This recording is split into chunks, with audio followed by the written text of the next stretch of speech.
பாட்டி வந்து முத்து மீனாக்கு தான் gift கொடுக்க போறாங்கன்னு யாரெல்லாம் நினைக்கிறீங்களோ இந்த வீடியோக்கு ஒரு லைக் போட்டுக்கோங்க. மனோஜ் ரோஹிணி வந்து gift நம்ம தான் வாங்கணும்னு சொல்லிட்டு பயங்கரமா யோசிச்சிருப்பாங்க. மனோஜ் இருந்துகிட்டு பாட்டி வந்து நவரத்ன மாலை வந்து நான் சின்ன வயசுல இருக்கும்போது தொலைச்சிட்டாங்க, அதை வந்து எப்படியாவது கண்டுபிடிச்சு கொடுக்கலாம் அப்படின்ற மாதிரி சொல்லிட்டு இருப்பாங்க. ஸ்ருதி வந்து நான் தான் gift வாங்கணும், நான் தான் சின்ன வயசுல இருந்து எல்லா பிரைஸும் வின் பண்ணணும்னு நினைப்பேன் அப்படின்ற மாதிரி பேசிட்டு இருப்பாங்க. விஜயாக்கு வந்து இந்த gift யாருக்குமே போகக்கூடாது, மருமகளுக்குமே போகக்கூடாது அப்படின்னு சொல்லிட்டு அண்ணாமலை கிட்ட உங்க அம்மா வந்து 10 மாசம் சுமந்து பெற்றவங்க, அவங்களுக்கு ஏதாவது கொடுக்கணும் அப்படின்ற மாதிரி பேசுவாங்க. அண்ணாமலைக்கு வந்து விஜயா நீயா பேசுற அப்படின்ற மாதிரி சொல்லுவாங்க. முத்து போயிட்டு செல்வத்துக்கிட்ட செல்வம் நாளைக்கு வந்து பாட்டியோட பர்த்டே ஆனா எந்த ஒரு அமௌண்ட்டும் என்கிட்ட இல்லை, என்ன கிஃப்ட் கொடுக்கறதுன்னு தெரியல அப்படின்னு சொல்லிட்டு புலம்பிட்டு இருப்பாங்க. அந்த டைம்ல மீனா கால் பண்ணி சீக்கிரம் வாங்க, நான் ஒரு கிஃப்ட் ரெடி பண்ணியிருக்கேன் அப்படின்றாங்க. முத்து வந்து வீட்டுக்கு போயிட்டு மீனா கிட்ட கேட்குறாங்க. மீனா வந்து இந்த மாதிரி நான் ஃபோட்டோஸ் எல்லாம் சின்ன வயசுல இருக்கிறதெல்லாம் கலெக்ட் பண்ணி ஒரு ஃபோட்டோவாக ரெடி பண்ணியிருக்கேன் அப்படின்ற மாதிரி சொல்லுவாங்க. சரி ஓகே இதனாவது கொடுப்போம் அப்படின்னு சொல்லிட்டு அடுத்த நாள் காலையில் ஆயிடுது. பாட்டி வந்து பர்த்டே செலிப்ரேட் பண்றாங்க, கேக் எல்லாம் வெட்டுறாங்க.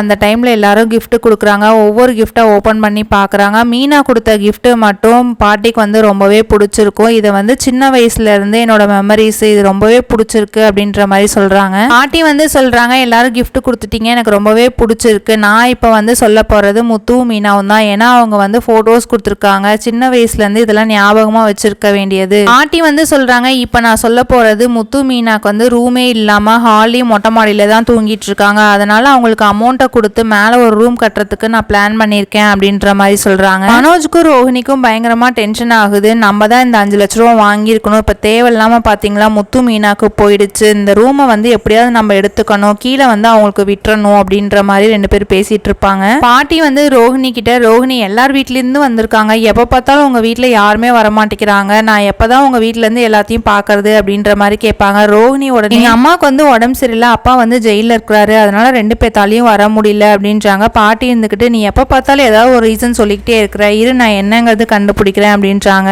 இந்த பாட்டினால கண்டிப்பா மனோஜ் ரோஹிணியோட உண்மை தெரிய வருதான்னு பார்க்கலாம் ஃப்ரெண்ட்ஸ். என்ன நடக்குது நம்ம சேனலை பிடிச்சிருந்தா சப்ஸ்கிரைப் பண்ணுங்க. தேங்க்ஸ் ஃபார் வாட்சிங்.